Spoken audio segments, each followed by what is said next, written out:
welcome to the Laguna Seca Mazda Raceway for round 4 of the 2014 World Endurance Championship Core event. I am joined alongside me by Adam Weller, journalist and a young reporter covering the Core event so far this season. He's raced himself, he knows what he's talking about. So hello Adam, and welcome to the coverage. Hello Luke. Right, so far then we've got 18 and 3/4 minutes remaining in this qualifying session. TRL Immortal topping the time sheet so far. This should be a very exciting race weekend. Yes, last time out at Willow, Immortal actually raced in his first ever WEC event. And now he's currently second in the table. Yes, and to be fair, he has earned a reputation around GT Planet and Gran Turismo racing as a whole. So when he signed up to race in the series, we knew he was going to be quick, and he's certainly lived up to his reputation. Looking current fastest time, 1 minute 9.683 from Nin Chin. Some fastest in the second sector is TRL Immortal. So he's trying to find a personal best lap at the moment. But looking through the series, it's been a pretty exciting start to the core season so far. Yes,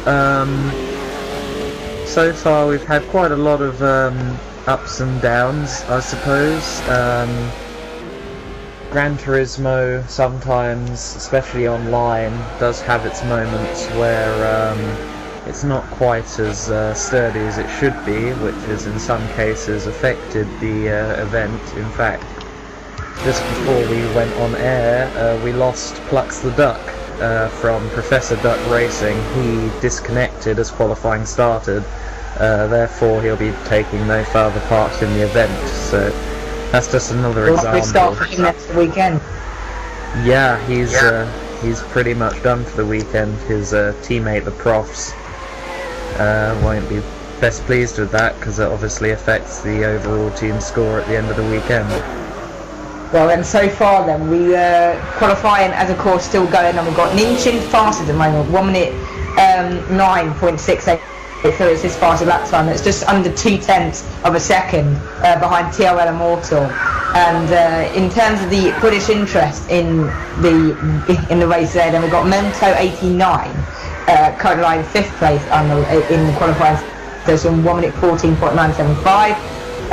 6th currently as well is P1KPY, N1KEY, which actually spelled Pikey Mikey. Yes, he's the first GT runner in the... First GT runner, 1 minute 18.063 at the moment, 8.5 seconds slower than TRL Immortal, who's just taken fastest again, 1 minute 9.416, 0.2 of a second quicker than Nin Chin. And finally, the last British runner is Armada 89, who's currently lying 8th at the moment, 1 minute 18.396. Yes, so then, Armada's actually a secret Polish person. He's a secret Polish. Yes, he is actually of Polish origin. He just moved to Britain, and he actually represents Poland 24 Racing. So he's a fantastic start. He's of British interest and of Polish interest. He holds double interest.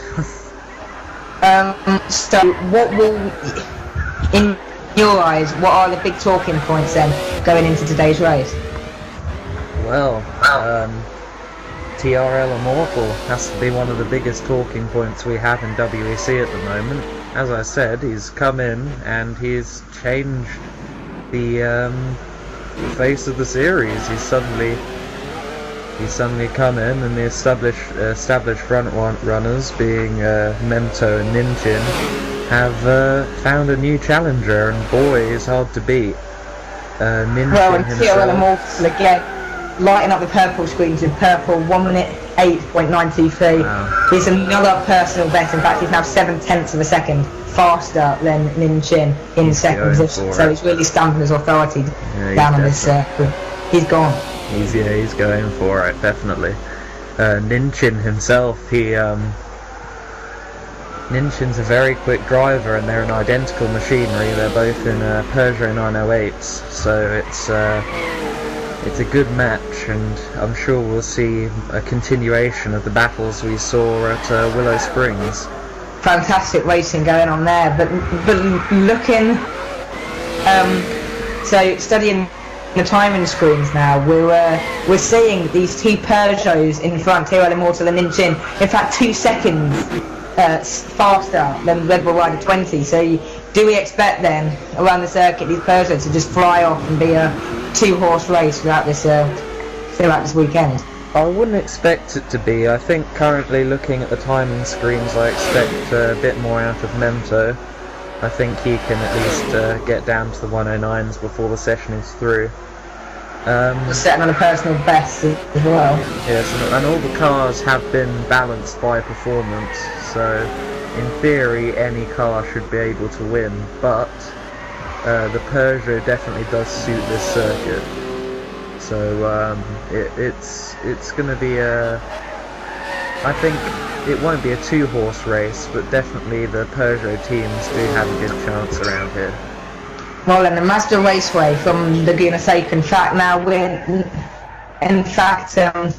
Ninchin had just had a massive off coming through turn number 6. Yeah, he's been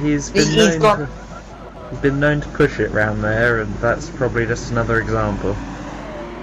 Well, looking at this race circuit, the major corner to look at really is the corkscrew. That's going to be the one which people are going to be definitely hard on with these Le Mans cars. So it's going to be hard to see them go through that section. Yeah, I mean, in practice there's definitely a couple of spins. There's Mikey going through corkscrew now, running wide. Just explaining. Yes. There we go. I believe Mikey was probably parking up there. He might well be satisfied with this time.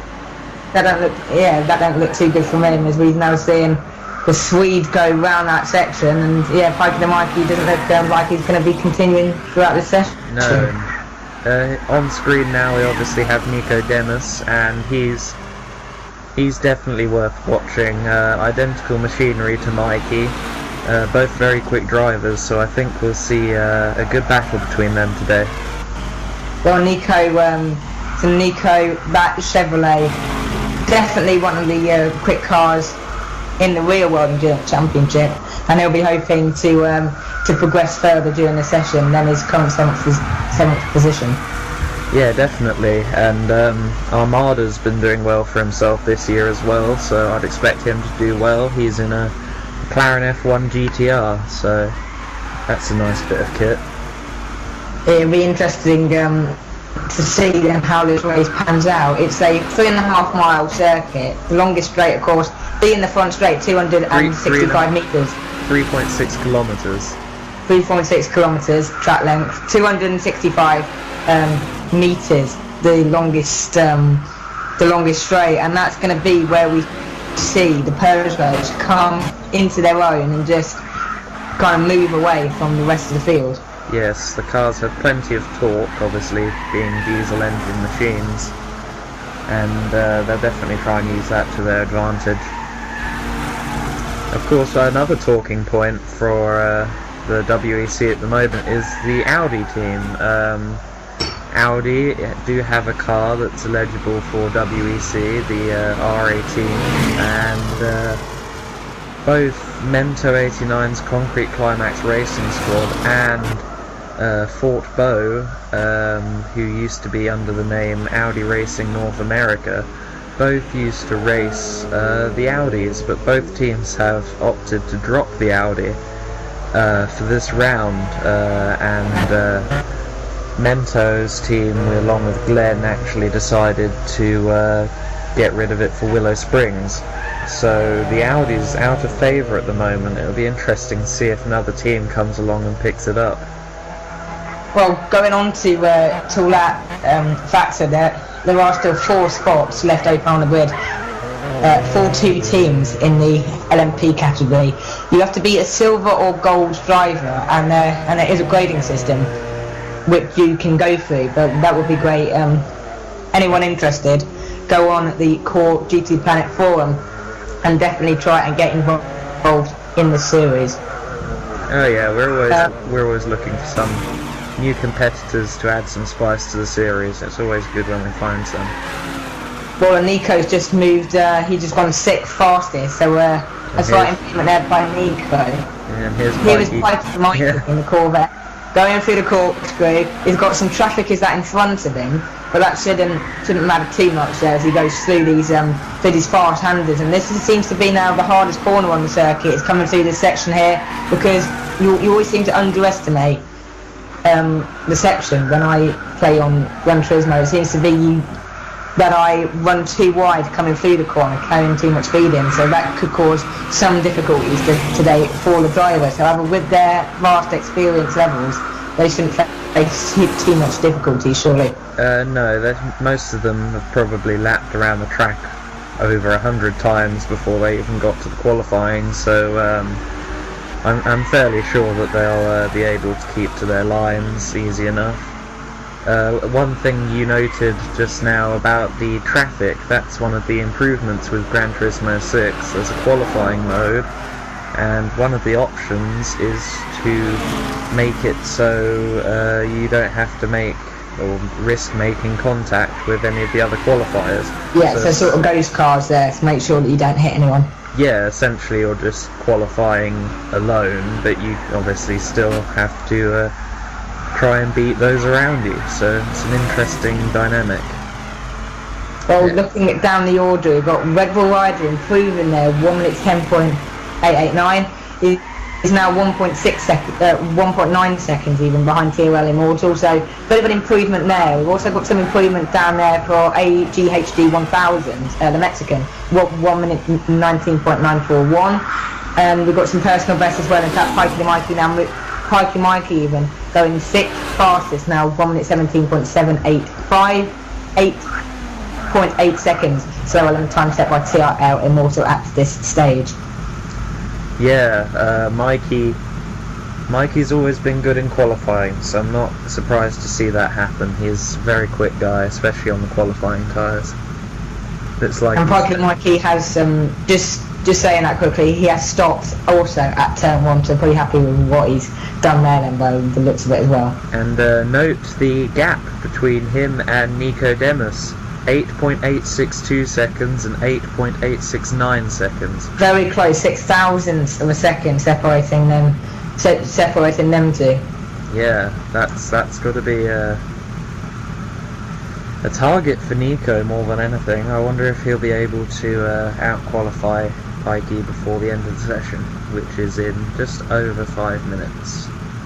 Well, we've got the cars heading into pit lane as well. It's David B165, the Australian, and Fortbo, the American, in the pit lane at the moment, but most cars now stopping out onto the circuit as well. Is there any more kind of major talking points that we should discuss before rounding out the results? The one thing that's crucial to note about when people go into the pits on a qualifying session, that tends to be the end of their session, because there's currently a system in GT6. It's more of an issue that's been exploited by online racing series. Basically, before you take a pit stop, your car runs 1 to 2 seconds faster. So how we do it for the race is we have 2 formation laps. At the end of the first formation lap, we take the pit stop, and therefore there is no glitched tyres, unfair advantage tyres. Oh, what? So there's a glitch that makes your car go faster before a pit stop happens? Yes, and then afterwards you tend to lose 1 to 2 seconds, depending on the circuit length. If you're at the Nürburgring, you tend to lose a lot more, for example. Yeah, because it's a much longer circuit to lose time on. So then we'll quickly round up then the final, let's say, qualifying results. We've still got 3 minutes and 37 seconds to go. We are looking at Nico now, and where's he going? In fact, he's now just stopped out on the circuit as well. So people are very happy then with their work so far. So currently fastest in this session. When we get up the timing screen again, here's David P. Now that's a nice car as well. Yes, the Mazda RX-7 LM. That's first time runner in the World Endurance Championship, and it's certainly proving to be a good car on its day. It's very stable, and it won't surprise you. You won't end up in a bush very easily, so to speak. I'd say We just had a spin actually coming through 10.6 as well, so... Ooh, well, I found it, at least through my experience, that it was the easiest car to drive in the GT class. GT class being my stomping ground. Back when I used to race, he says, only having just one race at the end of the last season, so... So what's it like then, racing one of these championships then? To give a sense for the viewers at home. Well, it's a lot more, it's more surprising to think, actually, how intense it can be. Like, when I first entered, I thought, well, I'm only really entering because it's a free night that I have, and it'll be a bit of fun. That mentality goes away immediately when you start to try and go quickly, and you notice someone else is going quicker than you. You will try and set up the car differently. Go for it. Yeah, it becomes a much more serious thing. Especially for me, it was more serious than I ever intended it to be.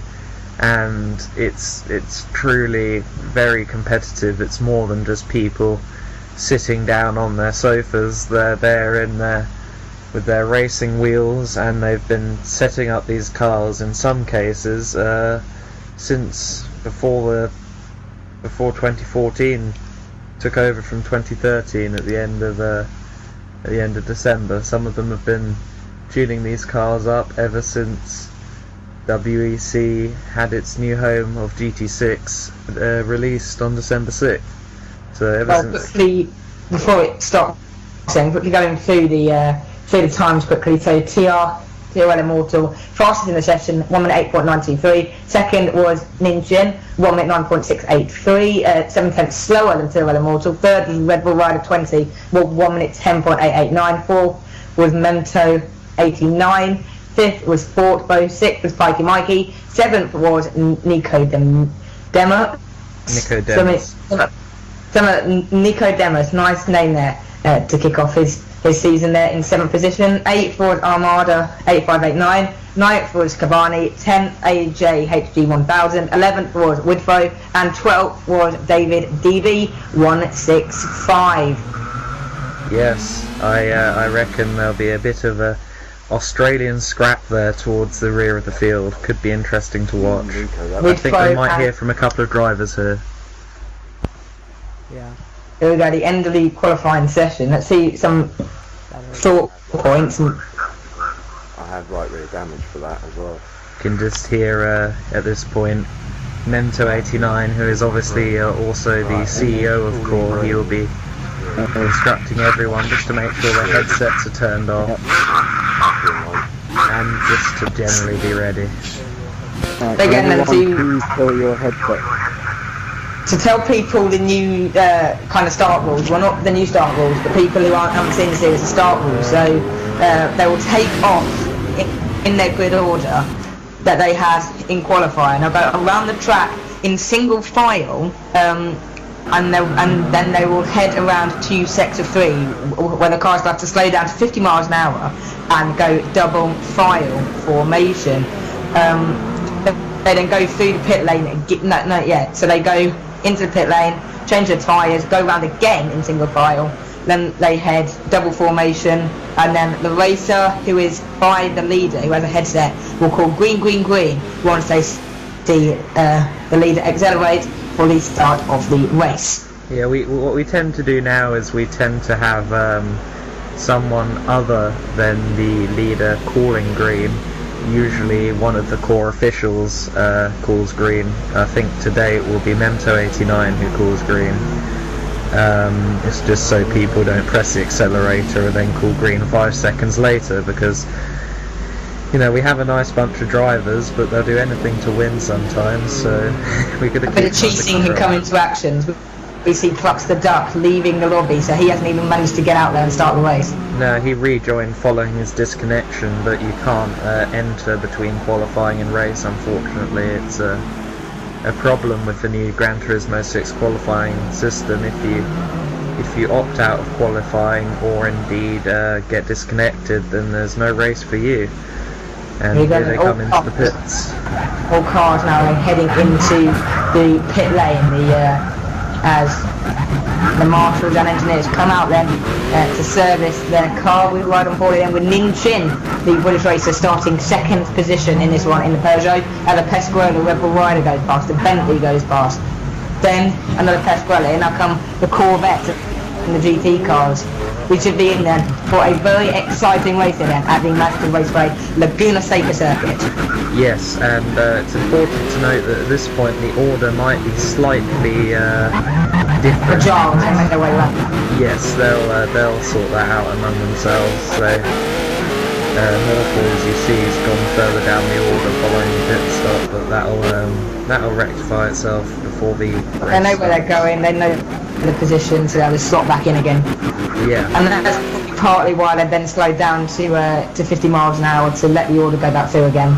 And we can see Lynch in there weaving his tyres, trying to get some more heat in them.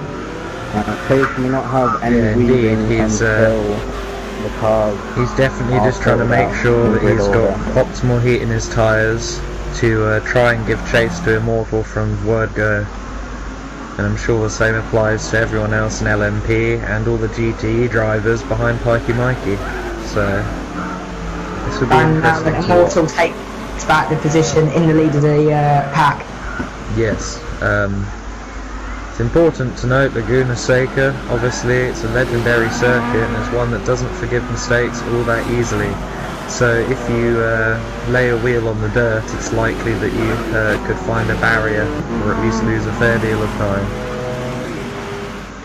Around they go then, round turn number 6, and we'll quickly then, before the race starts, go through the Laguna Seca Raceway. It's a quick left-hander into the Andretti hairpin, then it's a quick right, long right, quick left at 5, head up the hill to 6, and then down this kind of the Rahal Straight and into this tight corkscrew section of Carteret now, round Rainy Curve at 9, through the quick 10 and 11, and then back onto the pit straight. Yep, and it's going double file now, so they're about to get going. This should be an interesting start, obviously. Here we go. TOL Immortal will of course have the inside going into the first corner then, where he wants to be. Heading round they go. Round turn number 11, we're about to go racing for round 4 of the core WEC event here at the Mazda Raceway in Laguna Seca. Cars in double formation, the last car at the back. We are all set here then for round 4 of the core WEC Championship from the Laguna Seca Raceway. Heading up to the start line, and away we go. We're racing here then for round 4 of the core WEC series. Good start by Immortal, but Nington getting up right there. Can he move to the outside? He moves to the outside and into turn number 1. Is he going to be able to find a way through? Here comes Memto in the Bentley, trying to find a way past the Pasquale, but he can't. Here comes Nington again, heading through into turn number 3. Can he make the move stick? No, he can't, Adam. Yeah, Immortal showing once again that he's very good at his starts, and Nington will definitely not give up on this. He'll give chase until the bitter end, so keep an eye on those two turns. Now it's about 3/10 of a second, so Immortal trying to pull away then from Nington during his early stages of this race. Memto's through. Memto's got past Red Bull Ride 20 for 3rd position. He'll now try and latch on to the back of the Peugeot drivers as well, I have no doubt. Memto has made that move stick, and in fact he's trying to pull away again from Red Bull Rider as they come through turn number 11 now and come to the end of this exciting first lap so far. And Ninchin right with his teammate. Can he make a move stick going into turn number 1? You wouldn't bet against him. They're teammates, but there's no love lost here. Not teammates. They're not teammates. No.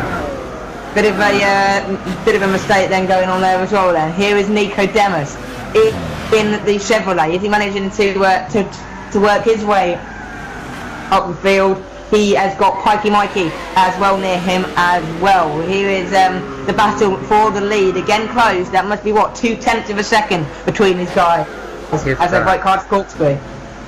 if that. And here we are with David and Widfoe.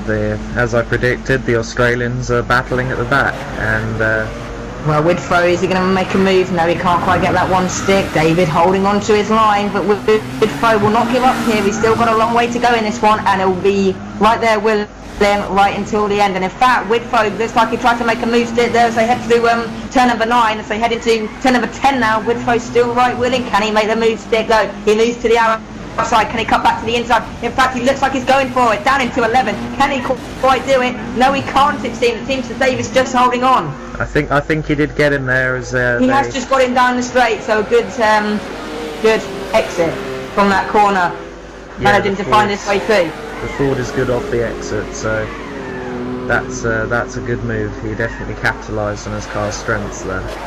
Here comes Mento. He's pulled away from Red Bull Rider, and he's closing in now then on Nin Chin. And Nico and Armada are giving chase to Pikey Mikey. It doesn't look like they'll be giving up anytime soon. Here comes Armada. Can he find a way past Nico Demas? It'll be interesting to see if he can, because Nico was faster than him during the qualifying session, but that doesn't mean that he can be faster than him. It just depends on how the race pans out. Into turn number 10, Nico Demas just holding on now then from Armada, and this is all allowing Pikey Mikey to pull out a small gap then between these two squabbling behind him. And the GT field obviously now being gapped. I'd say before we hit a dozen laps we might have some traffic issues, depending on how Immortal and Nin do. Here they are heading towards the corkscrew once more, and the Bentley of Mento is not far off. Fastest lap set by TRL Immortal, so he is definitely trying to put the hammer down, but as he said it, Mento is closing him down. Here comes Nico Demas now. He's trying to close down Pikey Mikey. Pulled out just a bit from Armada behind, but it's still not really a comfortable gap for Nico. He wants to try and pull away from Armada so he can focus on the Chevrolet in front of Pikey Mikey. Through the rainy curve at turn number 9 into the fast turn number 10 and head towards the straight. Can Nico Demas challenge here for a top 5 finish this afternoon? Top 5 overall, possibly, depending on the LMP driver's fortunes. He can certainly get top 5 in GTE. I think he's definitely a strong contender for the victory in his class. Down into turn number 1 again. Nico Demas just put in a wheel there on the white paint on the outside, but hopefully you're not going to face too much difficulties with that in the virtual world. You can do. It's all a matter of setup, to be fair. As if the drivers have got their cars set up properly, they shouldn't experience any issues. Here comes Mento into 11. He's closed up on Ninchin, and TRL Immortal in the last 2 laps or so has just shot off. He must have pulled out 1.5 seconds now then on Ninchin as he heads down to turn number 2 again.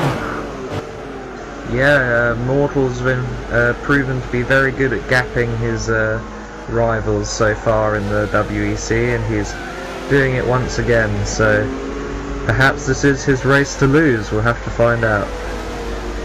Ninchin is going to find it hard in time with Mento coming up alongside him, and Mento will definitely not be giving up this fight. Here is Nico Demas yet again as he heads down to turn 2, a bit closer this time to Pikey Mikey maybe. Yeah, 2 very evenly matched cars, obviously, both Corvettes, and 2 evenly matched drivers, so definitely a treat to see those 2 going at it. Ninchin, fastest second sector for Ninchin, so he is trying to close the gap again. 1.9 seconds the gap now between those, and Mento now just 1 second behind. Yeah, and it's important to note that Ninchin and Mento are both very smart drivers, so I'd have thought that they'd know better than to battle each other at this early stage. They should know that they cannot let Immortal just drive off into the sunset, because once he's gone, he is gone. Down they go then. Here comes Widfoe alongside. Now he's trying to close up on AJHG, the Mexican in front of him. He's actually lost David a bit now then, so David is a bit further down the road. So so Whitfray managing to gap him slightly, and now he's trying to close in again on the Mexican. Ooh, big moment there. Big moment going on there, oh dear, and there he comes down into turn number 2 now. It is Whitfray. Can he manage to find a way through? Moves to the outside. Can he get the undercut exit? Not quite. The board is good, however, off the exit. So can he capitalise on that bit further down the road? He moves turn 10, good on the curve. That's not going to be good for him either, is it? Rounds this long turn number 4 section, heading up to 5, and Whitfray still about half a second behind AJHG, closing up again though. Yes, it looks as if the BMW is very tail happy at the moment. As for the 2 Corvettes out front and McLaren, they look very planted right now, and they also look very evenly matched. Now the battle of AJHG and Whitfray are going to get lapped for the first time, so will they make it? Will the LMP class cars make it past in one piece? Here come the leaders in the horizon. Here is Whitfray, however, then he's closing up once again. Now this could cause problems for AJHD, because here come the race leaders, and as they come, lag spike. TOL Immortal's gone, and he's suddenly gone from a 2.5-second lead to suddenly down in the dumps. He's now down in 3rd. Ninchin did take the lead, but now we're seeing Mentos in the lead on the timing screen. So Mentos managing to get hung on to the lead now. Ninchin 2nd, TOL Immortal 3rd, and there is Whitfray past AJHG. It's all changed here. This has fell right into Mento 89's hands. I can imagine that he's wearing a grin right now. He's going to try and build that gap while the other 2 drivers presumably go into the pits. Well, the gap now then between Mento and Ninchin, 1.8 seconds. Yes, Ninchin's definitely not giving up this fight. Ooh, getting squeezed onto the curve there by Whitfray. Very hard to get past GT cars, especially at the tighter circuits like Willow Springs, Gran, and Laguna Seca. Here is Nico again. He's closing now on Pikey Mikey. He's not too far behind now. Two tenths or so, as we're seeing Armada dropping back slightly. Here comes Nico Dennis coming through the straight. In fact, he's really close this time. Can he dive from it? Going into the turn number 2. Yes, he does. Down the inside. Perfect move stick. Can Pikey Mikey get him back on the exit? He moves to the inside. Can't quite make it down, and Nico Dennis has made that move stick. Yes, Nico has always been good on the brakes, and he's proving it yet again here. Great move by the Swedish driver. Sport. Here comes Nico on the exit. In fact, Pikey Mikey will not settle for that. He'll want to close the gap on Nico Dennis. Oh yeah, he's not one to take a move like that lying down. He'll be wanting to get him back, but he's had a moment at the corkscrew. Oh, and into the corkscrew. That's not good for Pikey Mikey. Off he goes into the gravel trap. Bit too much speed going on there, and Armada goes through as well there. So Armada going through. Pikey Mikey there in 8th, and the cars behind him, they're not too far behind either. Here comes Memto passing Pikey Mikey now then. That is a lap position then. So Memto going through to 1st position there then, with lapping the cars, and now we're seeing Red Bull Rider going through to 2nd at the moment then. So something going on there between Red Bull Rider and Ninchin. Ninchin's in the pit lane, so I think Ninchin's just making his pit stop, and I think he's just exiting now, so he should be back on track and hunting them both down soon. Well, the first pit stops of the race then at the moment. TOL Immortal, fastest lap of the race so far, 1 minute 11.316. He's now moved back up to 3rd due to Ninchin pit stop. But when it gets into some pits, that's going to cause more issues for them as well. But Memto still leading the race so far. Yeah, Mento's...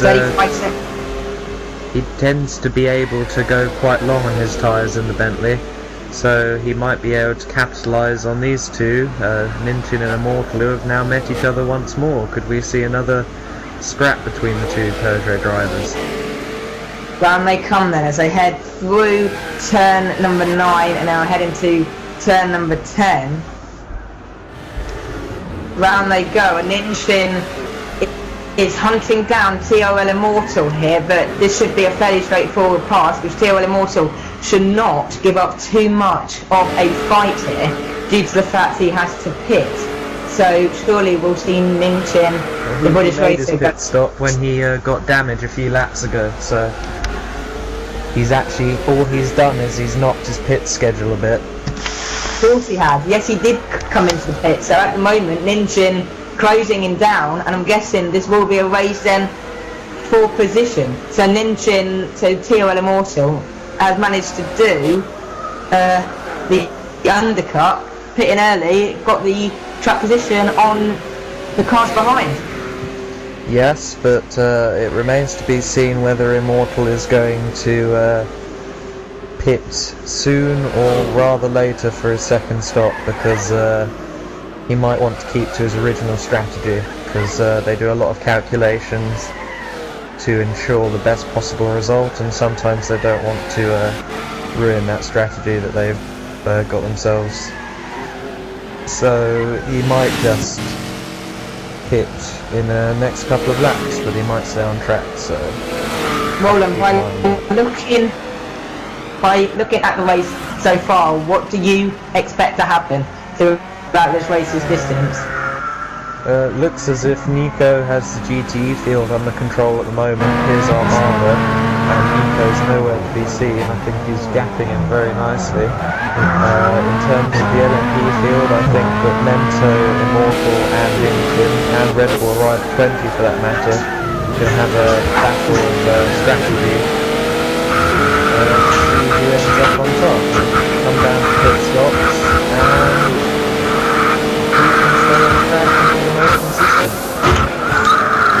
Here they come again then. This is riding on board with Ninchin, closing down the traffic, and it's allowed TRL Immortal to escape somehow.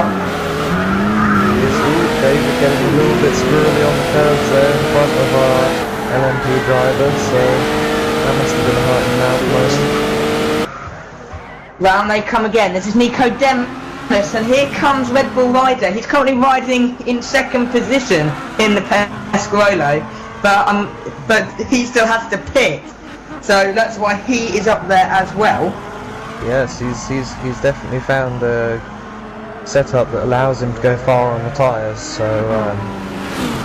yes, he's doing well for himself at the moment in second position. Not sure how far behind Immortal and Nin are at the moment. But now he's holding station in second position and doing rather well. Well, it's a good start then. Of course, Pescarolo, part of the LMP2 now in the actual World Endurance Championship Le Mans Series. But here he's actually showing some good competitive spirit with Red Bull Rider, and he's keeping going. And hopefully, could he challenge for a podium today? Oh, he definitely can. He's well known to be able to keep it on track. When others have slid or found barriers, and he's got good pace in his own right, so in theory a podium is easily possible for him and Fortbo and pretty much anyone else who enters in an LMP car. Here comes Ninchin. He's working his way then through the traffic once again. He just passed Armada. He's coming down in the front straight until Immortal still again right in front of him. It seems that Ninchin seems to be the faster driver than TRL, but he's not having the best of luck with the traffic so far, not really going his way so far, as now Nico Demis is in his way. Yeah, I think Nin is properly pushing to try and get onto the back of Immortal. I'm not so sure that Immortal is doing his absolute fastest pace at the moment. Mento 89 has sacrificed the lead. He's now fourth position. He's obviously had a pit stop. So Red Bull Rider's out front at the moment, and here is Mento. He's also got Fortbo behind him, but that's a pretty distant gap, so Mento shouldn't have too many worries there. He's now trying to close down Ninchin, who is coming through turn number 11 now. Yeah. Car going slowly down the pitch straight as well. Is that something to be worried about? We can see it on our thing. Is there anyone stopped? Doesn't look like it. No, so it's just a pit stop. Someone's in the pits. It's quite deceiving, the driver tracker, because you can think something's gone on, but in fact it hasn't. It's how TRL Immortal takes back the lead Yeah, it was Red Bull Rider 20 in the pits, making his routine pit stop, so as you say, Immortal is now leaving, and it's up to Nin to try and chase him down. Well, it's also interesting because TRL Immortal doesn't seem to have actually lost ground by doing that spin. If anything, he's actually opened up the gap now to 2.5 seconds, so didn't really benefit Ninchin that spin. Really, I think what happened is Immortal properly put the hammer down after he had his pit stop to repair the damage, and he's now going for it. Well, he went for it after his stop, and he's still reaping the benefits of that, because not only has he closed back up to Ninchin, but he has passed him when in theory he should be quite far behind them after that incident. Ninchin obviously pushing hard because you just saw him go off the circuit.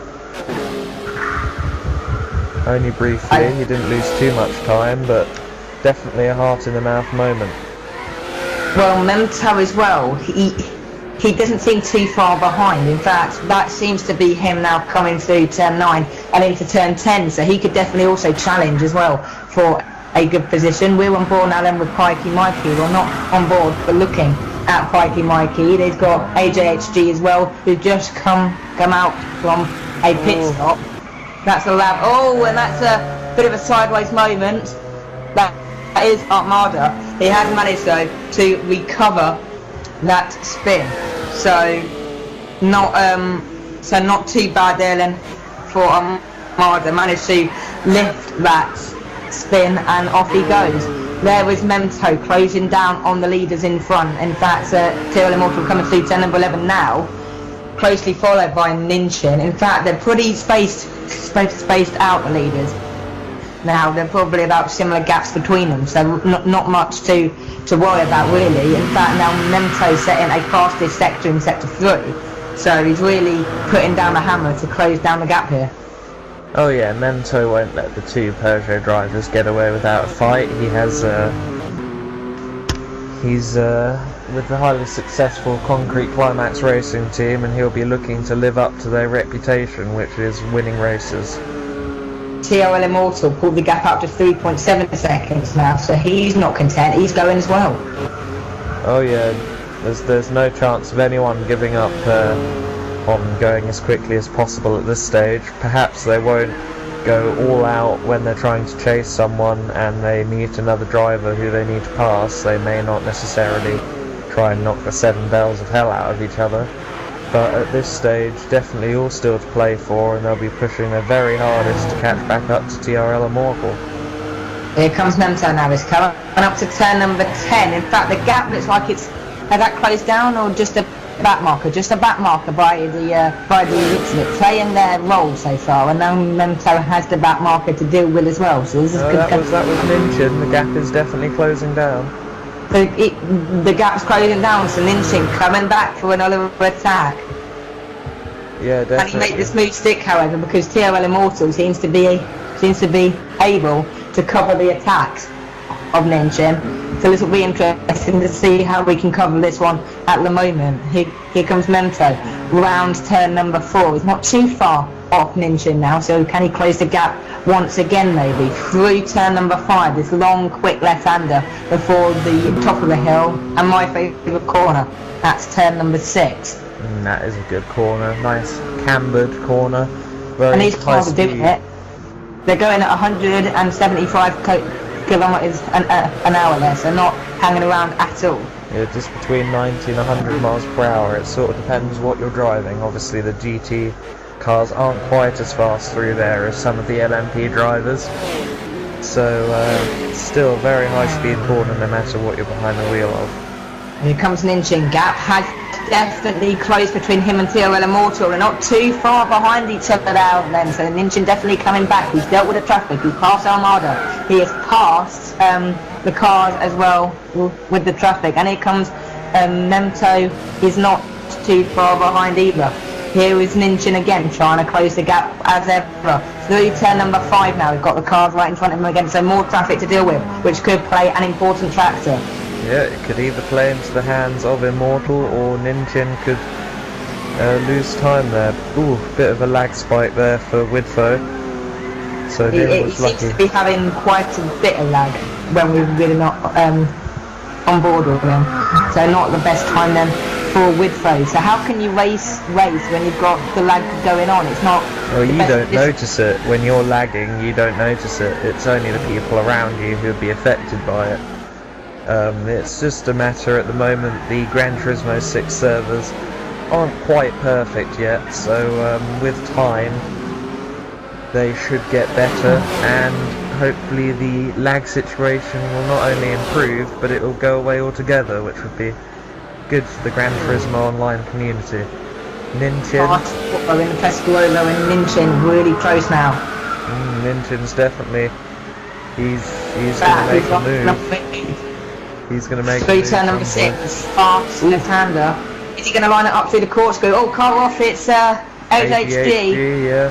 And the BMW. Not having the best time coming out 6, he's dropped. The wheel going through 6, and here comes Ninchin. He's lining up the move through the rainy curve into turn number 10. Can he make a move going through turn number 11, or will he wait until the first corner? Well, I think he's just going to bide his time and wait for the moment that Immortal makes perhaps makes a rare mistake, so I think he's just biding his time for now, but he's definitely going to let Immortal know he's there and apply the pressure. So then we'll currently then take you through the standings then at the 35-minute or so mark in this race. About half an hour gone. It's TRL Immortal currently leading the way then, the German driver in the Peugeot. Second is the British racer Ninchin. Third is Memfo 89 in the Bentley, so he's definitely closing down on these top two. Fourth is Red Bull Rider 20. Fifth is Fortbo. Sixth is Nico Demis. Seventh is Widfo. 8 is Armada 8589. 9th Pikey Mikey. 10th Kabani. 11th AJHG 1000. And 12th is David B165, the Australian driver, as Ninchin gets close yet again through turn number 9. Important to note for those who follow Pikey Mikey that he's only just made a pit stop, so he was second just before the end of the last lap, but he's made a pit stop, so he's out of position at the moment. Ninchin closing up. Will he make a move as he approaches the first corner? Pretty long stint then for Pikey Mikey being able to make his tyres last. Here comes Ninchin coming out of turn number 2 and into turn number 3. Can't quite find a way through, it seems, to TRL Immortal. Off he goes into the distance. Still looks to have him covered at the moment. It doesn't look like he's going to give way to Ninchin anytime soon. Now though, however, the issue we're running there is he's now in sort of the dirty air and also in the distraction zone as well. If TRL has an issue, then Ninchin might follow suit. As I'm saying, he's getting pretty close as they come up to the corkscrew. Oh, he looks like he's sideways there by TRL Immortal, but Ninchin cannot capitalise on it. Now then, would it be easy for Ninchin to drop back slightly and kind of move? No, it's not. He's gone for it. Through turn 11. Can he make the move stick into turn number 11 now in the last corner? In fact, he's had a pit stop. Immortal had a pit stop. Straight in the pit. So he sensed he's dropping back into the pit lane. He comes to cover up that decision. So Memto will jump into second position. Then TRL coming now out the pit lane. Yeah, Immortal will be pitting at slightly different times for everyone else, because obviously in the first few laps he had his damage, so yeah, he's going to be a bit off time with everyone else. So Ninchin and Memto probably have a good half dozen and perhaps more laps left until they have to pit. So well, Fortbo, look at Fortbo in 5th, 26 laps on one set of tyres, so he's going a distance. Yeah, he's definitely found a way to make them last by the looks of it. Whether that strategy will pay dividends for him, we'll just have to find out. So he's Widfo down there, 7th at the moment, 25 laps done. David B, 15 laps done as HHD comes into the pit lane. Here's Memto closing down Ninchin. Can he jump Immortal through the pit stop phase? He could well do. I mean, he's definitely got the pace. He's closing up to Ninchin. Ninchin and Mento have had battles before and they've been very entertaining, so perhaps we're in for a treat here. As they go then through 6, now climb into the corkscrew, passing the back marker there of David B 165 and heading down through then the running curve at 9 and then flicking the car into 10. In fact, Mento does look like he's closing a bit on Ninchin, so it will be interesting to see also when Ninchin comes out in relevance to TRL Immortal, when Ninchin makes his next stop. Has Ninchin managed to make that move stick, or will the new tyres work better for TRL Immortal? Immortal does seem to be very good with his outlaps, a bit like another very fast German driver, Michael Schumacher, who was infamous for his in and out laps.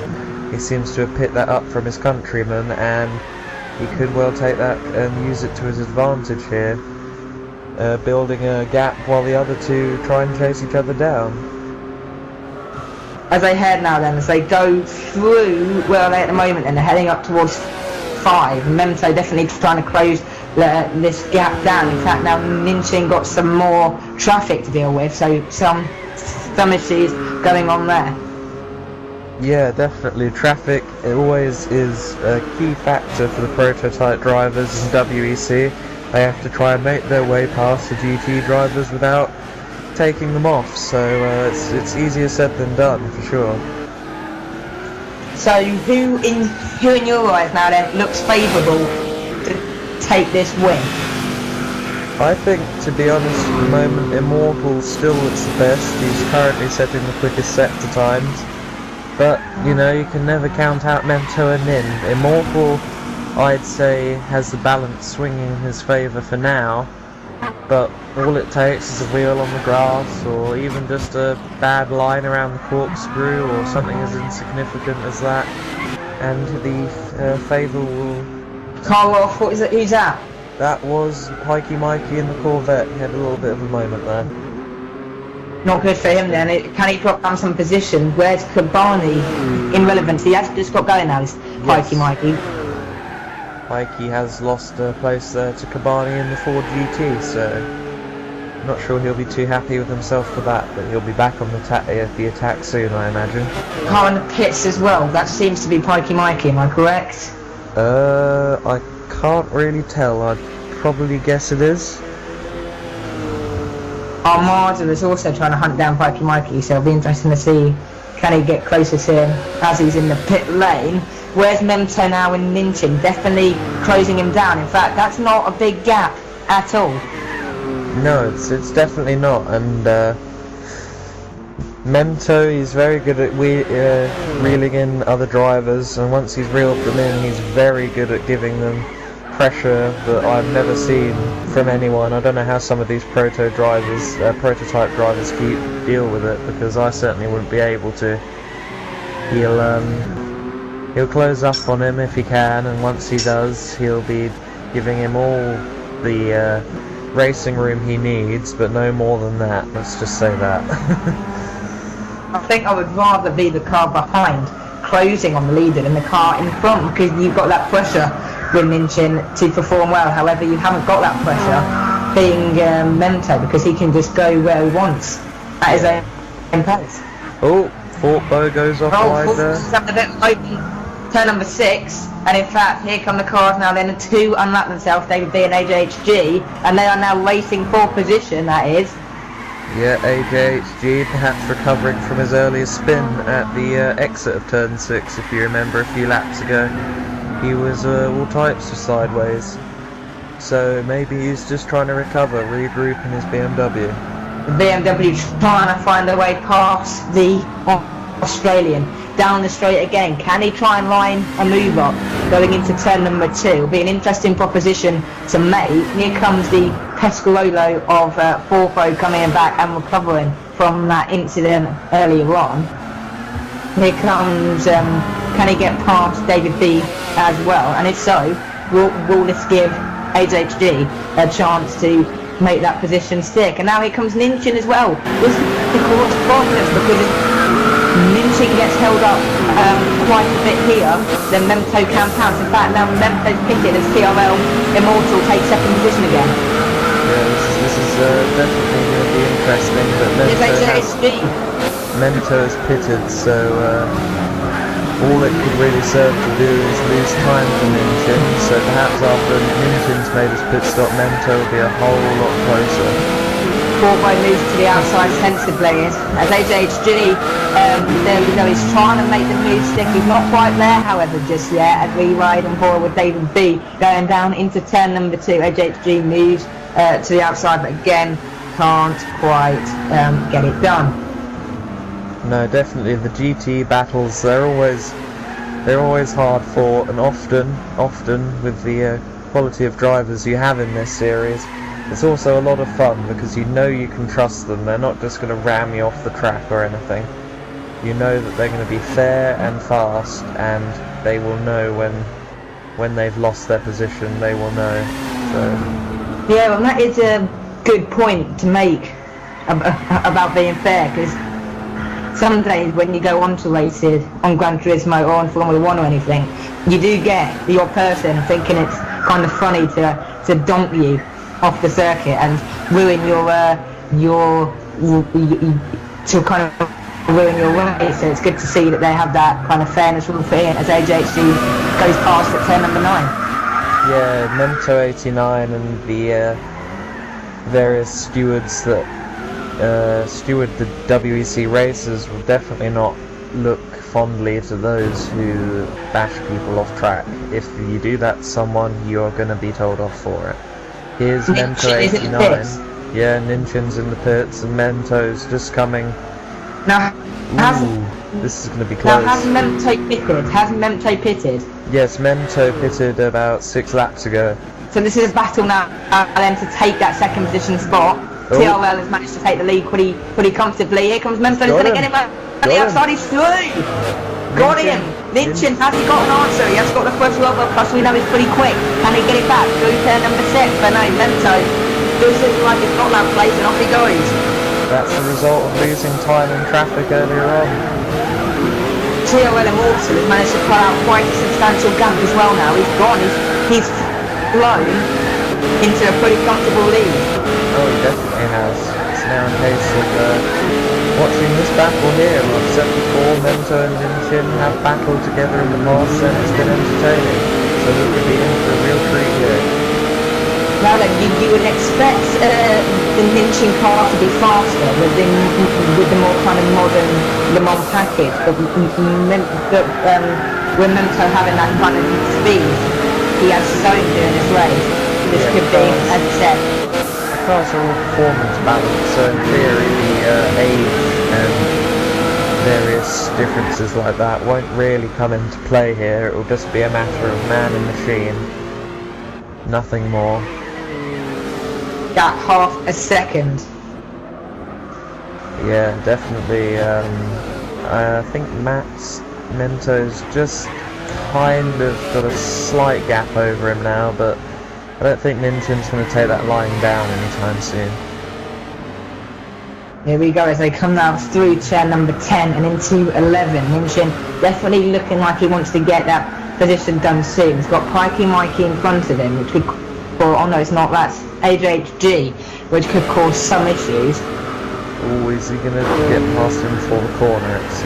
That's good. Yeah, Minchin's pretty much through there, so this could give him a chance to he's got past David B as well, squeezing him wide slightly there on the exit to gain the momentum through the corner.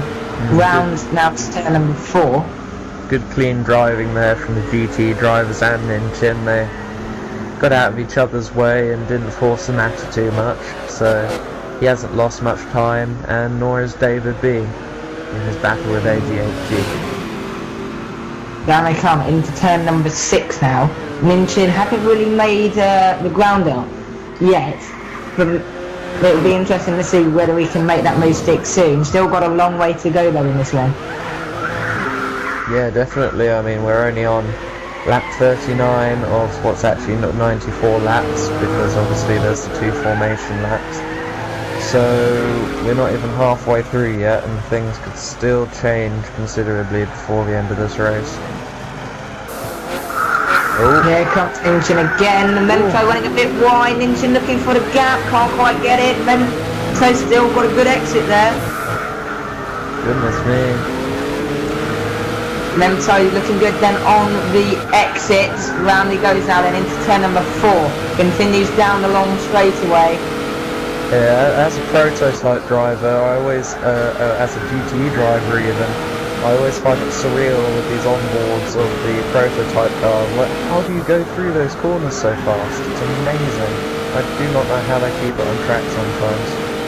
We're now right on board there with Ninchin as he comes up towards the corkscrew. He's got Nico right in front of him. He's trying to close down on Memento, and that gap is opened up pretty significantly now due to Nico in the Chevrolet. Getting a bit involved there with him. He didn't sort of just go and let him through, did he there? He tried to kind of cause him problems a bit. Well, yeah, it's quite within a GT driver's rights to hold their line, and in this case, he had every... He had to get through the corner in one piece without losing too much time, so unfortunately he had to compensate for that and lose a bit of time in his battle with Memento. Here comes Armada now, moved into the outside pretty comfortably and going through, just going in, closing the gap once more on Memento as he comes through turn number 3. How long then do you reckon this battle will go on for before Ninchin can find a way past? Well, so far they've seemed to be a bit apart in terms of pit strategies, so I imagine it will come to a halt when when one of them decides to make a pit stop. But, you know, when they come back out of the pits, maybe they'll meet each other again, so this has the potential to go on for the rest of the race. I mean, could go on all day. It could do indeed. So the running order first is still TRL Immortal, the German driver in the Peugeot, has pretty much escaped these leaders. He's well up the road. Second is still Memento 89. Third is Ninchin. Fourth is Red Bull Rider. Fifth, Forbo. Sixth is of course Nico Demas in the Chevrolet. Seventh Cavani. Eighth Bidfo. Ninth Pikey Mikey. 10th Armada. 11th AVP. And 12th is AJHG. He's just had that small problem. Yep, and is Ninchin making up any more ground, do you think? Or do you think they're holding about even right now? Oh, he looks like he's getting slightly closer. He seems to be faster throughout this first section of the lap. And then he seems to drop off as they come through turn 4 and turn 5 again. Around here, he seems to kind of lose some ground to Memento. Especially when Mento's kicking up dust, just like we saw there. It must have cost him a bit of time, because he wasn't able to get the power down as early.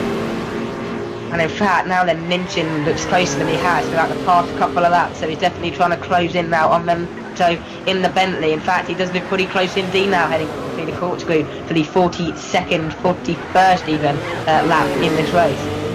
Yeah, and getting close to the back of the car is one thing, getting past it is another, so this Wise could words of roll Lloyd on. Walker.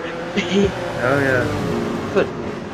Pretty close yet again through the last corner, 10 of 11, heading onto the main pit straight. Ninchin. There's no DRS though, if you see it. There's no easy way round. That's what I'm saying. No DRS, no curse. Here we go, and Memento running a tad wide there maybe, and Ninchin trying to find his line through the inside again. Memento good line to that corner, however, but Ninchin again has now got the traffic in front. He's got Pikey Mikey now in front of him. He's got Widco in front of him as well, so could this cause some problems? Pikey Mikey easily dispensed of.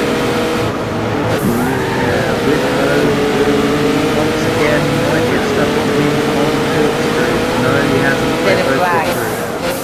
A little bit, nothing to worry about. Coming through the corkscrew now, and it just seems then that Memento seems to gain slightly on this section, and then it seems that Peugeot is faster throughout the first half of the lap, so it'll be interesting to see this develop over time. Again, coming through turn number 11, can he get the power down to the car? Not quite being able to do it.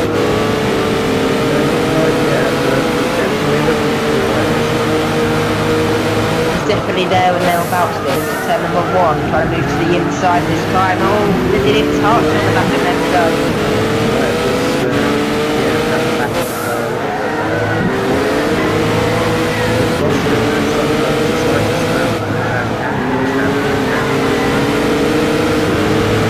They go up towards turn number 5 now. Ninchin moving to the outside. Is he going to get it? And then he can't quite work out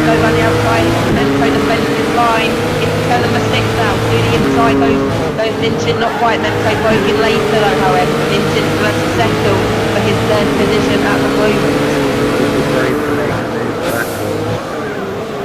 It's a pretty dangerous corner to do it. It's at 250 kilometres an hour through there. Definitely, it's not one for the brave heart, really take hard to go through that corner and try to make a move. More that mark is the fire. Coming up to 11. Second place in PGE. And 7th overall as well. Memto, what's he doing? Did you see that? Something he's hanging around. Through the outside he goes, almost in the wall, and this could benefit Minchin now. He's right up on the back.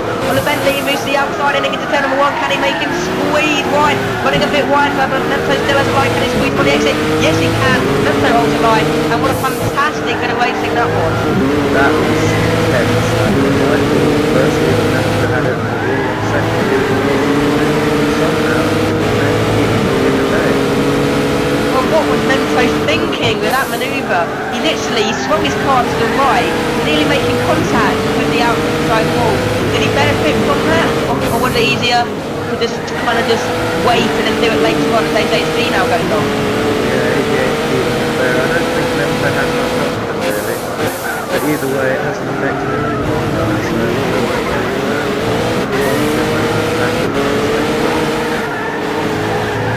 Again, the line of rainy curve through turn number 10 now, and Memto again, this time Minchin doesn't look as close, but he's still there and thereabouts, and another back marker just coming up as well, which they should catch around turn 2, turn number 3, so again, that could cause them more issues. Once again, so far we've only seen Minchin affected by the traffic in this battle, but yet the chance Memto almost did on the last lap as we saw. Well, he did, he almost got completely and utterly sideswiped from that section, going through turn number 11, and now Minchin again looking quite close, but it doesn't pick up there on the exit by Memto, but not really enough to worry about. Through now turn number 5, he's got on Harden again, he only lapped him a couple of laps ago, that's how fast these prototype cars are compared to pit stop because he lost the pace. Harden made a pit stop, so that is why, because it's actually going to go to Barney there in 7th, Mikey Nike now in 8th, and Armada below them as well, so yes, definitely a pit stop made there. Through, again, 7 and 9, Minchin not quite close enough again, and it definitely seems that Memto is holding off Peugeot in the battle. Yeah, but he's right on the back of him now, he seems to make a bit of time up in that second to last bit. A bit of a messy exit. Yeah, a lot of power, a lot of force on that Peugeot, very hard to push down there.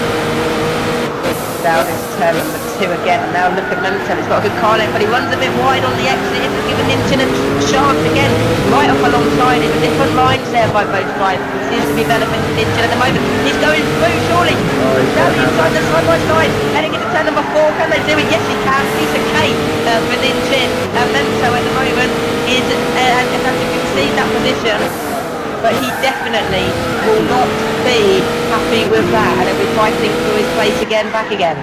He was wise to let that go. 2 cars wide through that corner. Well, Memto would have just lost more ground if he had gone side by side through there and ran wide and lost even more ground to... Exactly. So again, Minchin has managed to do it, but can Memto now find the way through again? Oh, that remains to be seen. It's very interesting to find such things out. Personal best by being set by Fortbo in 5th position. 3 laps behind the leaders, but he just set a personal best of a 1:14.9. Can he challenge for a top 4 position, or just a bit too far behind for you? He's a bit too far behind, but this is definitely an improvement on his previous performances in the series. This is his first round in the Pescarolo. Previously he was in the Audi R18 and he was struggling. Into the pits now comes TOL Immortal, the race leader currently in the pits, now half far behind on Minchin and Memto.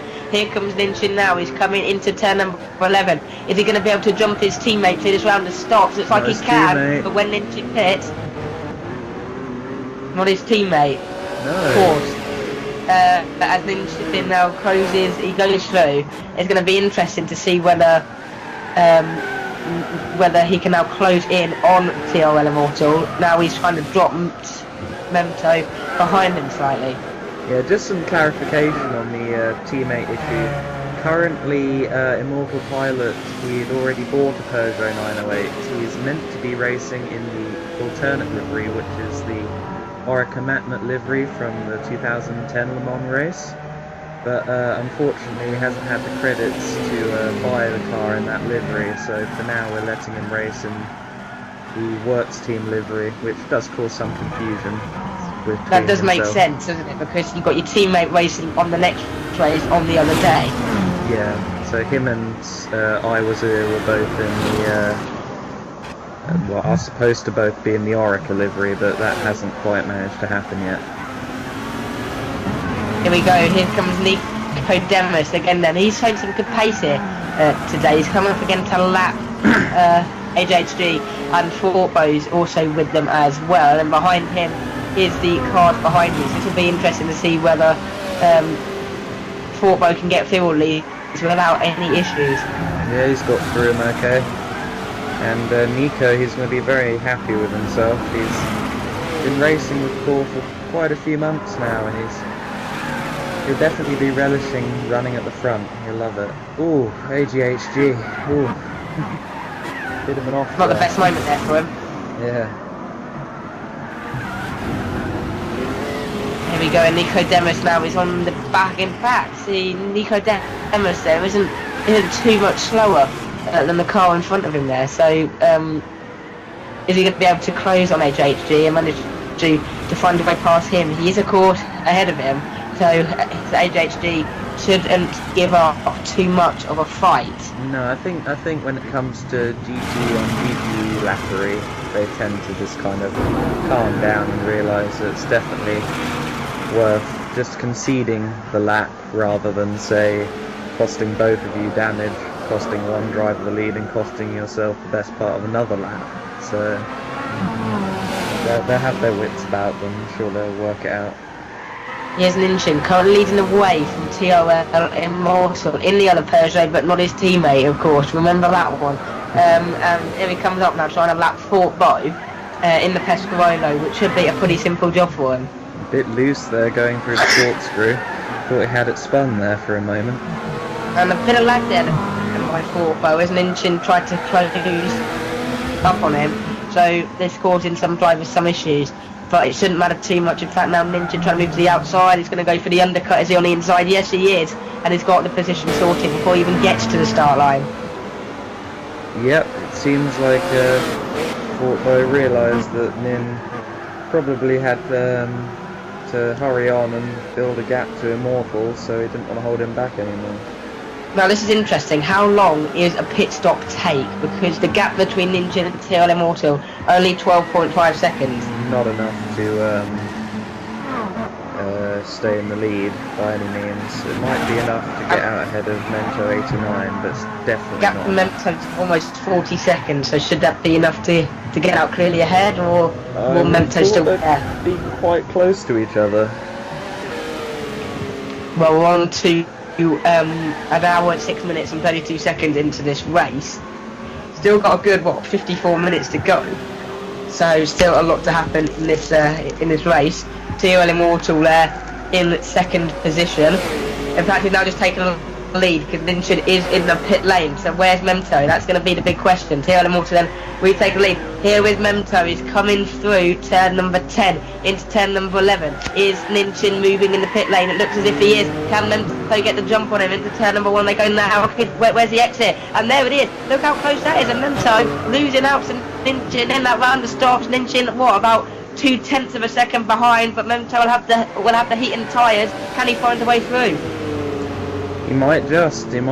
I'm just personally very excited to see the battle reignite itself. Through they go now, we're heading on to turn number 5 and 3 now. This long fast left-hander at turn number 6, and Ninchin with the pressure tyres.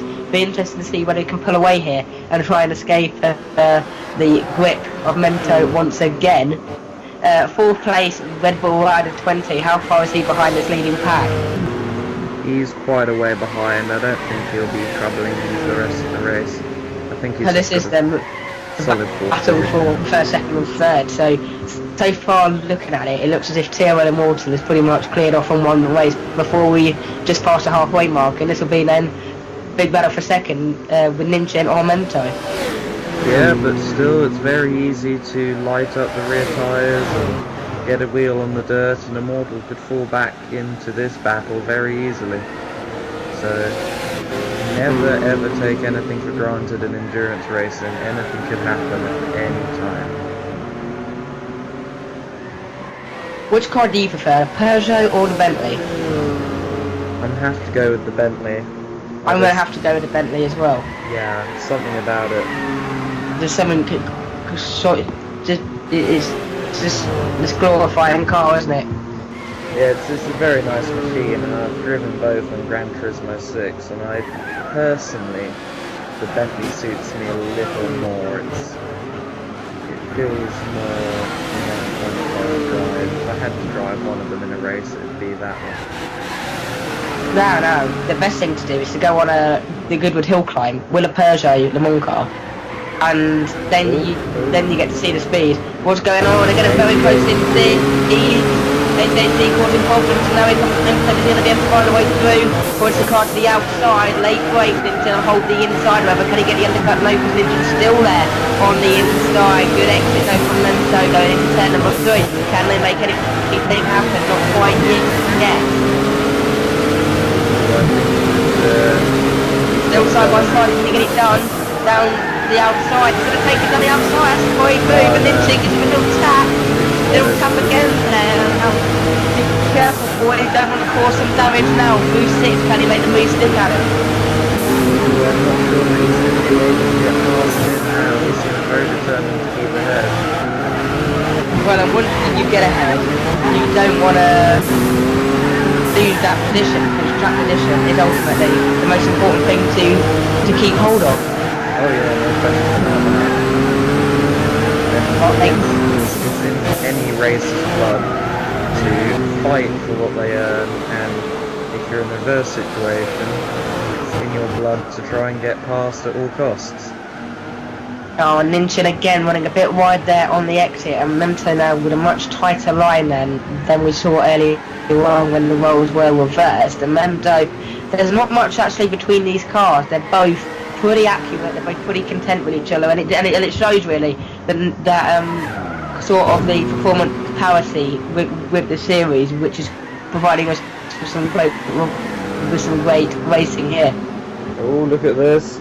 Oh, they're getting very close to each other there in the GTE traffic. Would you really be making contact with cars like that at 200 kilometers an hour? Oh, and Mento's done it. That was a bit quick, jump there, but Mento's got through him. We're going through turn number 9 and 10. So the traffic working against Ninchin there, and Memento getting the light. He's ran wide. He's giving it up shortly. Here comes Ninchin. Can he get the light? He's headed to the inside. He might just be able to get his nose down the inside there. Very late, Lid. Is he going to do it? Memento with a bit wide, shot the door on him. Memento, go on. He's going to do it, and Ninchin's gone through again. Good battle between these two, but Memento want to have that result back. And here's our mark in front now, trying to cause some issues. I think he's trying to, but he might just end up doing so. Coming up left towards turn number 5 now. Armada gets away from the both, and then Memento almost takes contact with him. No, that was a pretty straight move. I think Armada went to that. Oh, they go there towards the corkscrew. No, did these racers use the standard controller while playing this game? Where they got themselves proper kitted out, driving steering wheels, helmets, gloves at home, set up, all sorts? They do not drive with wheels or suits on. Some of them do have some very nice wheels and stuff like quite a few of them have a wheel setup. Some of us though still drive with a controller. For example, when I'm on core races, I always use a controller to race, so it just kind of varies on people's room and people's budgets, I guess. Now then, what button layout do you use when playing on the controller? Because I'm more of a, it's a right stick up to accelerate, square to brake. I use the R2 to accelerate and L2 to brake, and steering is just steering. TOL Immortal fastest lap of the race then, so he's trying to pull away at the gap again. Fortbo moves to the outside, Memento again getting very close now then to the back of Ninchin. Through number 10 and eyeing up for turn number 11. Can he make it stick this time? Might just be able to, especially if Nin struggles to get the power down, and we've seen that happen a couple of times so far during the race. But it doesn't. There he seem goes, to and in have fact now done Memento looking very close now. Through turn number 2 this time, moves to the outside. so. Might Is he try going to be able and to make cut it back stick? He looks like he's doing him. No, he can't. Ninchin shuts the door on him. Again, it's taking that wider line that doesn't seem to work, because you have the extra speed, but it's the longer way around the corner. in. Yeah, I think he's just trying to power around the outside, but I haven't seen that happen at that corner very often. I think it's very hard to achieve around there. Memento now getting exceptionally close to back, and Ninchin through the inside, and he's done him. He has done him now through turn number 5. Can Ninchin get it back on the exit? No, he can't, and Memento makes the move stick into second position. Can Ninchin try and find the way through, or will he be now then content with that third place and try and hold off the line whoever rider behind? I'm just surprised you seem to make it so easy. I was expecting much more of a fight from him than that, but he just seemed to make it rather easy. It's like, go for him, Memento, I've had enough of the battle, but now he comes yet again here, and Ninchin trying to find the best line through, moves to the outside, and he's trying to cut back again. We've seen this on several occasions, and he didn't quite make it stick that time. Into 2 and into 3, Ninchin now moves to the inside. Is he going to squeeze Memento? Oh, they're getting very close indeed. I don't think that Ninchin's second third. No, he's pretty much, that's settled. He's going for it at the moment, and into turn number 5 now. Not going to give up any room with Memento. In fact, he pulled away a bit there through turn number 5, getting the power down early and getting the advantage in through 6, up towards the corkscrew course. The hardest corners on the circuit. Good run there by Ninchin. He can't quite get there. Memento will hold on yet again. Yeah, definitely some good defensive driving going from TOL Immortal still currently leading the way. Memento makes it under second, Ninchin third, Rebel Rider 4, Forbo 5th, Nico Demos in 6th, Woodfo 7th, and then might be there in 8th position. What advice then would you give to people watching this racing and feel like they fancy giving it a go on Saturday night? If you're a member of GT Planet, there's a core WEC Season 3 thread which has all the details, and that's exactly where you should sign up. Also, if you search Core in Facebook, you should be able to find our Facebook page, which also contains lots of details, and a private message there will get you on the path of joining the series. Did you see that just there, Nin flashing his lights at Memento? Well, it's tactics, isn't it? To try and put him off in front, but this is only Gran Turismo, so that shouldn't work, surely. Oh no, it definitely works. In fact, Ninchin's used a good effect several times in the past in core racing.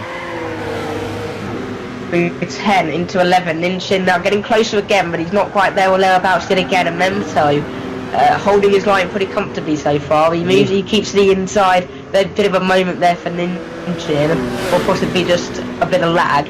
No, that was just 2-1. power, getting power down.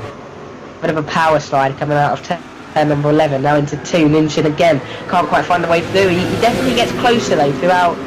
In fact, it seems now that he's closer to the whole lap, Yes. rather than just a section of the lap. Yes, definitely. In fact, he moves the inside into turn number 4, looks to the outside at 5. Is he going to break late? Does he dare? Yes, he does. He's on the dirty line though, but it looks like he's going through right outside. How did he do that? Jeez, that was a brilliant move. Great driving. That was a great move then by Ninchin, and Memento didn't expect him to get that one that easily. No, definitely not. And here comes the GT leader who's about to be in the mix as well. Here comes Zico, he's about to get involved as well then. Yeah, nothing like a bit of traffic to add to an already great battle. Now then, so tomorrow's race, of course, we have the other drivers. competing, what kind of drivers do we expect in that race tomorrow, and what Everyone kind on of driving screen styles now they has enjoy? their teammate. So, yeah, regrettably we won't have a live stream of that, so unfortunately there will be no video footage, but once again the core Facebook page is the key to core, and you'll find some information there if you look us up on Facebook. Well, who is Choz's teammate? That would be Red We all Bull like Rider. Choz. Red Bull Rider, we all like Chozo. Yes, he's got a good spirit in him. He's a tough What racer. car does he drive? Because he wins quite a bit, but yet Red Bull's down in 4th. It's Pescarolo, it's the same car. Well, how come he seems to be better in that Sunday race than Red Bull Rider can? Red Bull is in he's got a controller, and it's sometimes known that a wheel is a bit faster than a controller. So that probably plays a factor. Can add about a second a lap, I believe. And obviously over 2 hours. Why is that then? Just because the wheel provides you with more kind of flexibility to drive how you want to drive, kind of thing? Yeah, and I think you have more feel as well. It just feels more natural. Look at that gap though, 34 seconds between Immortal and Min. Yeah, they've gone, and then the gap is 1.5 seconds then between Ninchin and Memto, so pretty good. We're hearing Nolan by our man at the top that there are GCE team slots open for the racing, and there will be footage of race 2. Yes, but look at the screen, we have Mikey with damage. Where, hang on, we were looking at the live feed coming up from our manager at the top that we didn't see the Pokemon incident. How did he gain that? I don't think the incident was captured, but we had the camera just picked him up limping around the track. So. And Kabani now in 8th. There we've got a Pescarola going slowly. That's Fortbo. Why did he just suddenly slow down then on the exit attempt too? I think he had a small mechanical issue there. Had an accident. Perhaps he got a wheel on the grass. We'll never know, I guess. And now he's back past Kabani and pretty much back on his way. Yeah, and apparently also, while we're talking about messages from core headquarters, there will be footage of race 2 available, so I guess stay tuned for that. Just said it. Okay, you did. Okay, cool. Core headquarters providing us with all the up-to-date information here in the commentary box. I was too busy watching the screen trying to figure out what happened to Mikey, in my defence. Why don't one of us sit on the core headquarters stream and one of us sit on the racing stream? That sounds decent. We'll do that from now on. TOL Immortal into the corkscrew, down the hill. They pulled out a pretty big gap then between him and Ninchin, about 30 or so seconds. So Ninchin, and then there's a gap of about 1.5 to 2 seconds between Ninchin and Nemto. So TOL Immortal pretty much dominating this race from start to finish. Yep, and you were only 2/3 through as well, so he could win by even further. He could maybe perhaps get 45 seconds on him. But at the same time, he could throw that all away, so he's going to play his cards wisely here. Here's Red Bull Rider now. He's coming through turn number 3, currently in 4th position. How far is Fortbo behind him? In fact, Fortbo, again, he's not looking too healthy, is he? Shaking around that car a bit. Yeah, I think he's about 2 laps down on Red Bull. Ooh.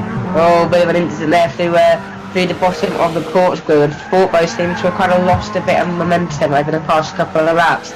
So does fatigue then start to kick in over time due to you racing for so long? Sometimes it can do. I mean, sometimes even if you're not on a wheel, you're just on a controller, there's a lot of mental energy used to keep the car on track for 2 hours, not to spin and whack someone else off the track. It definitely takes a lot.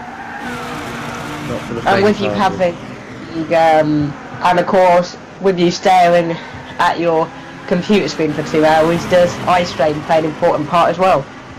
I think that kind of varies from person to person. Personally, I've never experienced eye strain anywhere, be it on watching telly, computers, cinema. I've never experienced that, but I'm sure it plays havoc for some people.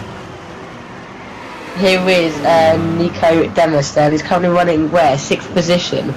Currently the fastest of the leader of the GT runners, and it seems comfortably as well from Cavani in 2nd and then Pikey Mikey there in 3rd. Yeah, and there's David B165. He seems to be going quite slowly. I imagine he might have a problem because he wouldn't slow down that much just to let someone through.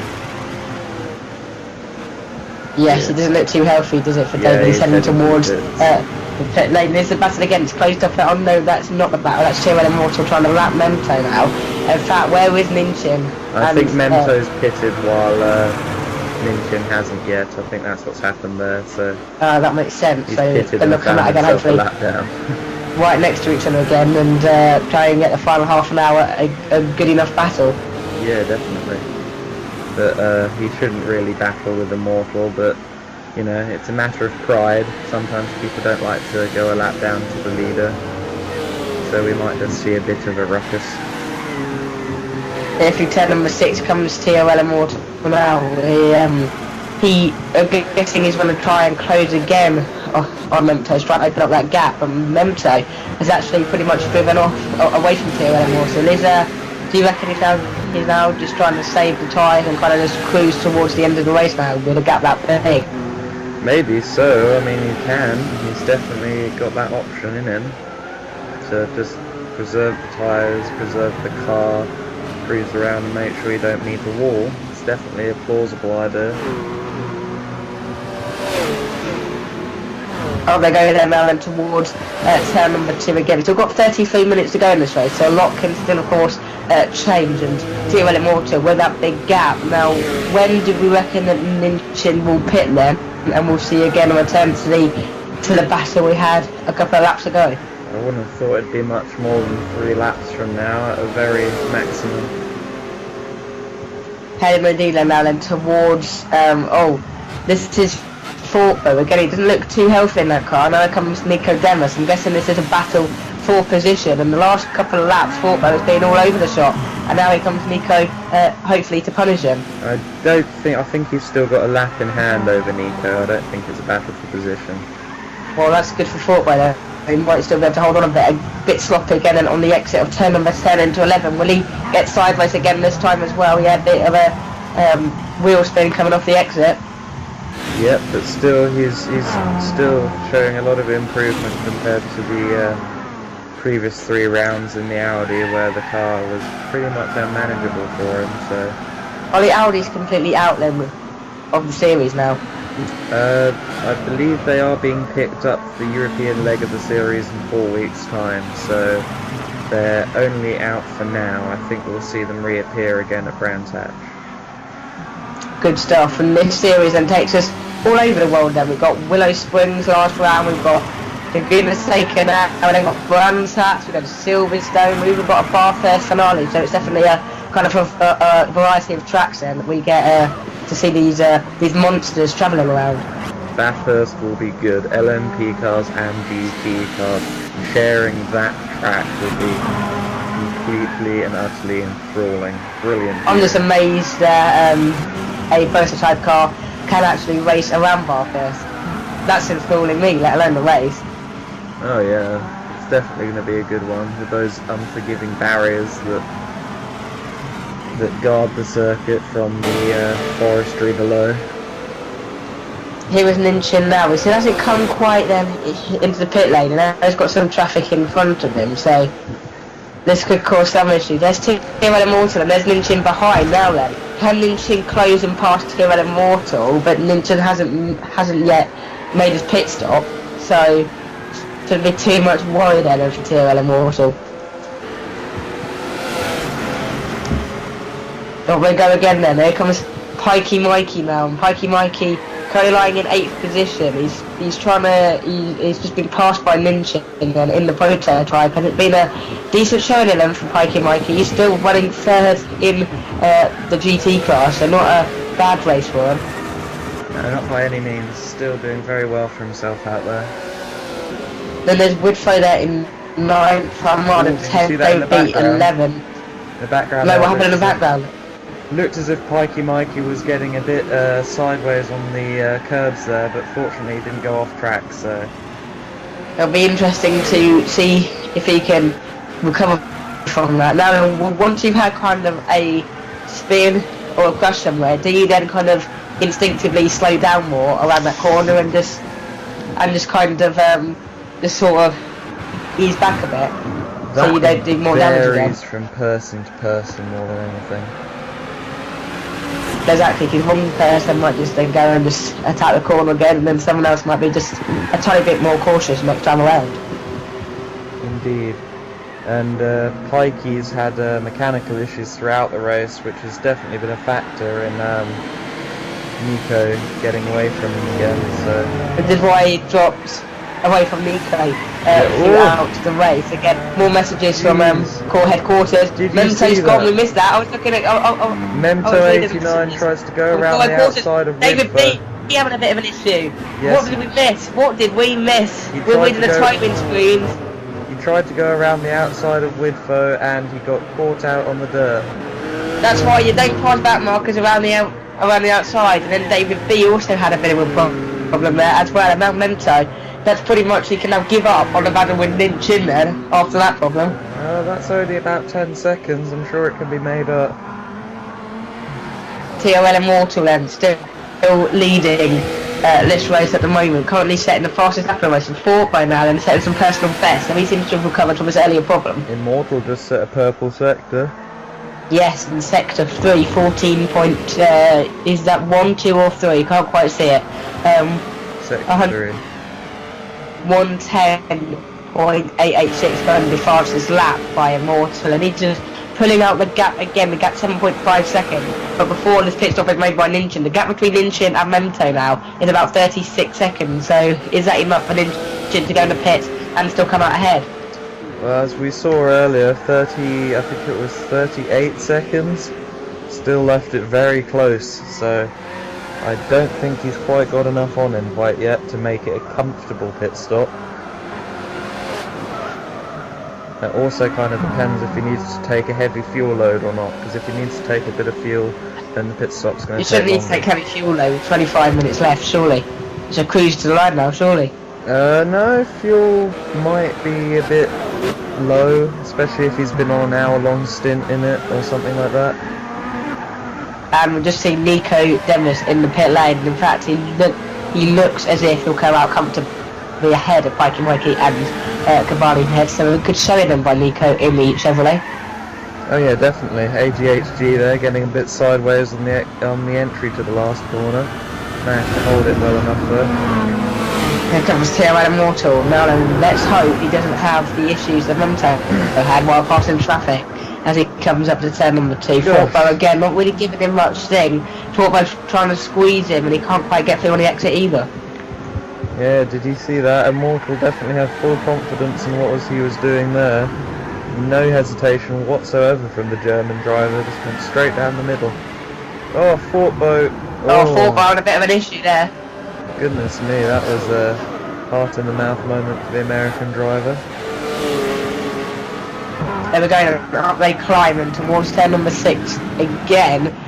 TOL Immortal. Well, here's Widford. He's in 9th position. Don't know if you noticed that, but there was a slow-moving car just as they were approaching turn 6. I'm not sure who that was. Yes, I did. Who was it? We'll find out. We'll keep an eye on the standings and see if anyone drops through the field. It looks as if all cars are running pretty much okay now. There is a slow-moving car actually around turn number 9. So let's see if we can identify that. As we can, as Nico comes back into the pits. He's just been in the pits, but he's back in the pits. That's Nico. It's Nico who has the damage. You can see it on the bottom left of the screen there. He's had damage and he's had to come in for a pit stop. And Mikey's ahead of him. Can Pikey Mikey, in fact, Pikey Mikey has gone through, but where's Cabani? I think Cabani might be able to have him as well, because he wasn't that far off the back of Pikey. Now Nico's out the pits. Oh no. Cabani is just behind him, so this could get very interesting. Yeah. So Nico has gone from leading a race to suddenly 2nd in class and possibly even third now. Can Cabani capitalise? He might just be able to, you know. And he's got through, TOL look. Immortal, and TOL Immortal flew on Ninja in the pit, but where's Memto? Look, Nico's lost 2 more places to both Cavani and Widfo. He has, not good for Nico. He's gone from leading in class to suddenly all the way down there in 4th. Nico had a mechanical failure, says Core Headquarters. Oh dear, that's just awful luck. Can he continue and try and get something from this race though? He's still on the lead lap in class. So He'll make a problems pit stop. by He'll make a pit stop to fix the damage, and he might try and salvage a podium position. so he goes then. We've still got 20 minutes or so left in this race, so Nico could still possibly salvage something from this one, but not how he wanted to end this race, which he had shown a great run of form. Yeah, and if you just saw there, he's right on the back of Widfo. He's about 2 seconds behind him, so a podium is definitely still something that he can get. It's 9/10 of a second now between Nico and Woodfire. Oh goodness, so he's definitely You're definitely closing in on him. It's TOL Immortal just past Armada there, so he's dealing with the traffic pretty reasonably and pretty comfortably in this instant as he heads down through turn number 10. Here's Nico again, and there is Woodfo in front, so pretty close out in between these two, and Nico foot to the floor and trying to get over those problems he had earlier on. yeah, definitely, and GTE battles are sometimes slightly different from the ones we see from the prototype boys. Being heavier cars, sometimes things can get a little more physical, particularly on the tighter circuits. So it's definitely interesting dynamic. So he goes there, Nico. He's closing in ever more on Woodfo in front. Woodfo, of course, in the 4GT. We haven't actually touched on Woodfo that much. How has his season been so far this season? He's actually had a decent season. He's always driven by the expression that it's not just a matter of finishing first you have to finish. So Yes, and he currently in 8th position, third in class, so a podium on the card if he can hold off Nico for the remaining 18 minutes of this race. definitely a good lead. Now, how does this race sort of work then? Because we've still got 18 minutes on the clock, but we've still got 23 laps to go. So how can the race end? Will the race end at 2 hours, or when That's the the time goes up? GT lap count, and the LMPs are quite a few laps ahead of them, so next time we're on around here you'll see it's like lap 80 really. So how do they work out then? How many laps to do per race to fit around the 2 hour mark? They take a fast What, just do a normal lap, so yeah, just a decent lap and then divide it by 2 hours. Woodfo again, we've got a bit of wheel spin and a bit of a knock-up going through one of those corners there, and he has actually pulled away slightly from Nico. A bit of a lag there going on by Woodfo, so not the best thing that Nico would want in his quest to find a way past into turn number 2. He's not quite close enough though, and time definitely is running out now. Yeah, definitely. Almost at the end. It's just a matter of him being able to use it. There comes Nico. He still can't find the way. So here is your kind of your running order now. Then with 17 minutes to go. It's still TOL Immortal leading this race. So second is Ninja, who has pulled away slightly now from Memto. They're not together anymore. Third is Memto. Running wide there is Nico on the exit of turn number 6. Fourth is Rebel Rider. Fifth Fortbo. Sixth Mikey. 7th Cavani, 8th is Woodfo in front of Nico, 9th is Nico, 10th is Armada, 11th David B. Nico's gone, 12th is AJHG, but Nico spun it at the corkscrew, and that is Nico's podium thrown out the window. Yeah, that's his race pretty much sealed, stamped and delivered. The best he can do now is finish 4th. Yes, and he's had a couple of cars lap him as well, so that benefits the front runners. You don't have to sit behind them and worry about past them, so Nico trying to get some heat into the tyres, he's coming to the pits, so not good for Nico. Is this pretty much in just retiring from the race, or? I think it's all going to be relative. Anything can happen. Or has he got some more mechanical problems? Kabari just took first. Don't say this is from core headquarters, but I've just said it's from core headquarters. Kabari taken first in the GTE class. Yes, indeed, Kabani making his way by, so that's another interesting move in the GT fight. First is Kabani in class, second Widfo, third is Mikey. Armada's now moved up to fourth, so Nico now losing another place, and down to fifth. Yeah, that's going to be interesting, because Armada and Nico are two very quick drivers, so you could end up with a good battle there. Of course, Nico would have rather have kept his comfortable lead, but, you know. Exactly, well, you never will want to have problems, and when you do, it's never favourable. But Pikey Mikey, stuck in 4th, 5th position throughout the whole race, has now had himself a podium place on a silver platter. Well, Pikey Mikey actually spent a fair bit the first half of the race in 2nd place, looking down the exhaust pipes of Ninchin, so he'll definitely be happy with this he'd definitely be relief. He'll definitely have relief in his facial expression.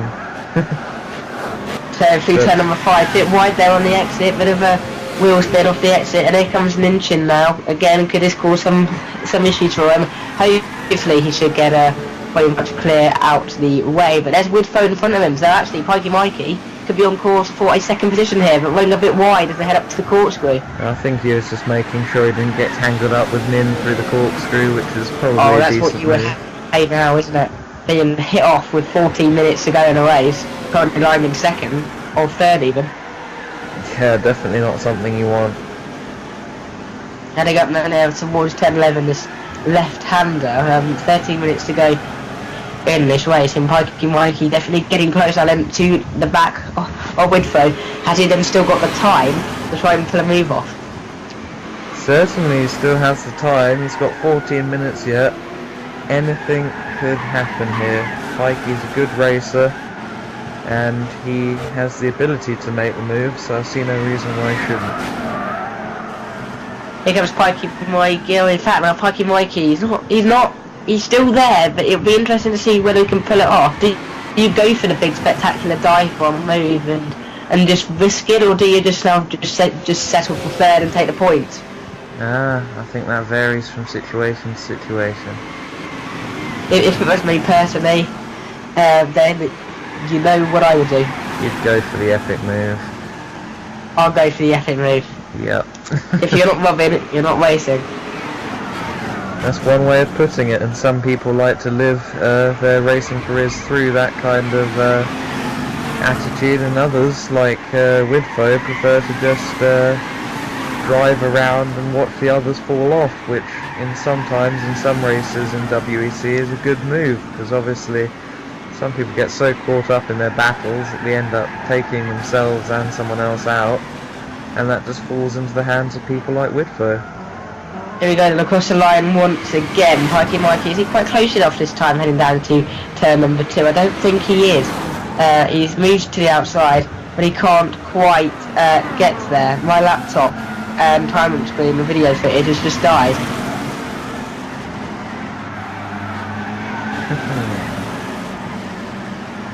Well, I can confirm to you that Pikey did not get through at turn 2, and he's still very much on the back of him, so even though you perhaps can't see what's going on, I can tell you it's all very interesting.